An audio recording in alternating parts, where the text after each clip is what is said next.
সম্মানিত দর্শক, কাছে বসে এই আয়াতটা 12 বার পড়লে সে আপনার কথা শুনতে বাধ্য হবে, সে আপনাকে ভালোবাসতে বাধ্য হবে, সে আপনার প্রত্যেকটা কথা শুনতে বাধ্য হবে, অর্থাৎ সে আপনার উপর আকৃষ্ট হবে কাছে বসে থেকে যদি আপনি আমলটা করতে পারেন।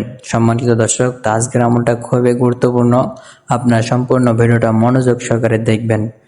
সম্মানিত দর্শক, তো আপনি যদি এই চ্যানেল নতুন হয়ে থাকেন তাহলে অবশ্যই সাবস্ক্রাইব করে পাশে থাকবেন, যাতে করে নতুন নতুন ভিডিওগুলো সবার আগে পেয়ে যান। আগে থেকে সাবস্ক্রাইব করলে আপনাকে অসংখ্য ধন্যবাদ। সম্মানিত ভাই ও বোনেরা, তো আপনারা আমলটা কখন করবেন, কিভাবে করবেন এবং করলে কি লাভ, এই বিষয়ে বিস্তারিতভাবে আলোচনা করব। ভিডিওটা খুবই ছোট হবে, আপনারা সম্পূর্ণ ভিডিওটা মনোযোগ সহকারে দেখবেন, বুঝবেন, দেন এরপরে আমল করবেন। আপনাকে বুঝে শুনে আমল করতে হবে। আপনি যদি না বুঝে আমল করেন তাহলে কিন্তু ফলাফল পাবেন না। আপনাকে বুঝে আমলটা করতে হবে। সব থেকে বড় কথা হলো আপনার নিয়ত। আল্লাহ রাসূল বলেন, ইন্নামাল আমালু বিন্নিয়াত, সমস্ত কাজ তোমার নিয়তের উপর নির্ভর করে।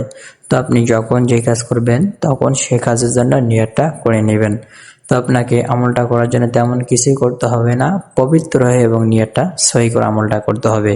তো আপনি যার জন্যই আমলটা করবেন সে যখন আপনার কাছে আসবে তো আপনি তখন এই আমলটা করবেন, অথবা সে যদি আপনার কাছে না থাকে তাহলে তার নাম ধরে অথবা তার উদ্দেশ্য করে আমলটা করবেন। তো আপনাকে আমলটা শুরু করার আগে 3 বার ইস্তিগফার পড়তে হবে, আস্তাগফিরুল্লাহ আস্তাগফিরুল্লাহ আস্তাগফিরুল্লাহ। এরপরে আপনাকে 3 বার দরুদ শরীফ পড়তে হবে, অর্থাৎ দরুদে ইব্রাহিম।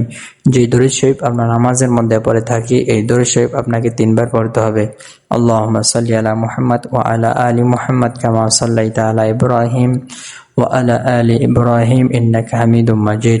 আল্লাহুম্মা বারিক আলা মুহাম্মাদ ওয়া আলা আলি মুহাম্মাদ কামা বারাকতা আলা ইব্রাহিম ওয়া আলা আলি ইব্রাহিম ইন্নাকা হামিদুম মাজিদ। এভাবে 3 বার পড়ে নেবেন। তো আপনি যদি এই দরুদ শরীফ পড়তে না পারেন তাহলে বলবেন সাল্লাল্লাহু আলাইহি ওয়াসাল্লাম সাল্লাল্লাহু আলাইহি ওয়াসাল্লাম সাল্লাল্লাহু আলাইহি ওয়াসাল্লাম, এভাবে কয়েকবার পড়ে নেবেন।